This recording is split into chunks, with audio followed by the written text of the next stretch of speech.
Oh, ils perdent de plus en plus vite les ballons, les Madrilènes. Rafinha pour se rattraper, pour se rattraper et pour délivrer. Les Barcelonais, ils s'étaient complètement manqués il y a quelques instants. Là, ils ne se manquent pas, ils ne se manquent plus. Le retour en forme, à point nommé. Le Barça mène 1-0 dans ce Classico.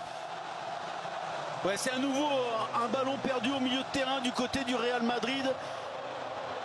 Sauvé lors de l'action précédente par une erreur de Rafinha face au but. Et cette fois-ci, le Brésilien, déjà merveilleux en demi-finale face à Bilbao, qui ouvre le score. C'était pas une bonne idée sur l'opportunité présente. Intervention.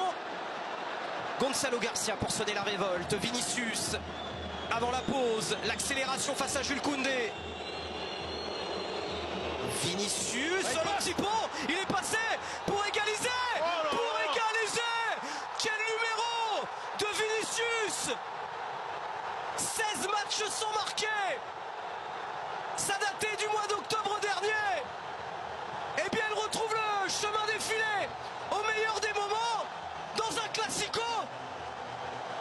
Incroyable Vinicius qui s'est joué de Koundé et qui vient marquer, il vient égaliser.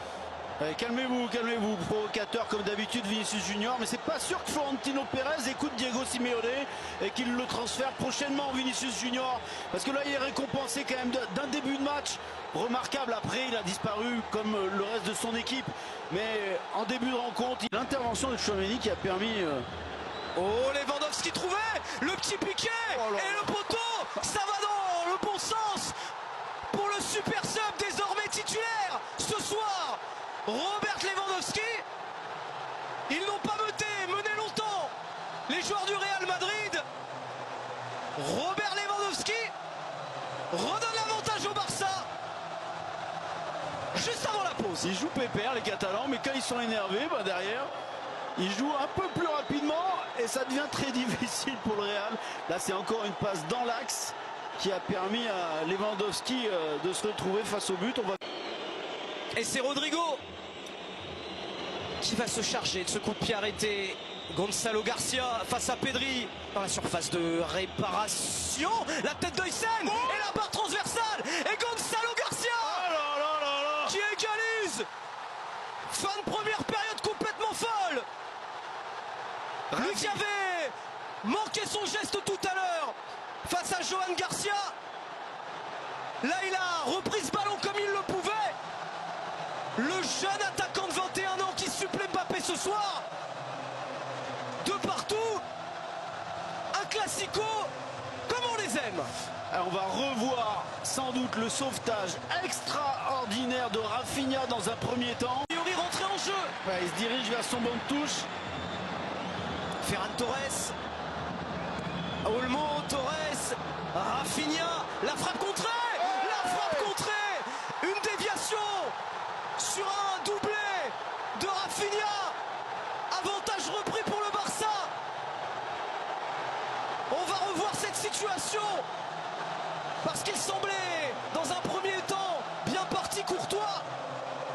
Mais rebond et Rafinha redonne l'avantage au Barça. C'est encore un échange entre Olmo et Ferran Torres qui ne cessent de combiner depuis leur entrée en jeu. Et finalement ce ballon qui je crois est repoussé par un joueur madrilène. En tout cas l'échange entre les deux Catalans. Arda Güler. Ils n'arrivent pas à se mettre en position de centre. Et là, Kylian Mbappé pour Güler. Il y a du monde dans la surface de réparation. Encore la frappe de Tchouaméni qui laisse. Et la frappe, c'était énorme pour Alvaro Carreras. Mais quelle opportunité. La passe de Kylian Mbappé. Ce centre en retrait. C'est un peu confus, mais quelle opportunité de Tchouaméni qui laisse passer pour Carreras. Oh, c'est but tous les jours normalement. Carreras, Mbappé. Mbappé il est passé. Et si c'était lui, le sauveur du Real? Bien joué de l'autre côté. Mastantuono contré. Il y aura un dernier corner pour le Real Madrid. Et si ils vont le laisser jouer, le trio arbitral va laisser jouer ce dernier corner avec Thibaut Courtois dans la surface. Marqué pour arracher une séance de tir au but.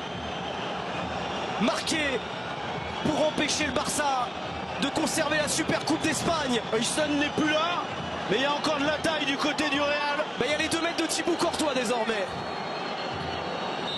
C'est la dernière occasion de ce Classico qui aura tenu toutes ses promesses. Mbappé dans la surface de réparation. C'est pas possible. La tête sur Johan Garcia de Ceballos, félicité par tous ses partenaires. Le Barça a priori a fait le plus difficile. Oh, la bonne passe de Kylian Mbappé. C'était Asensio à la tête. Et c'est fait. Au bout d'un énorme Classico, le Barça s'impose 3-2 et conserve cette Super Coupe d'Espagne.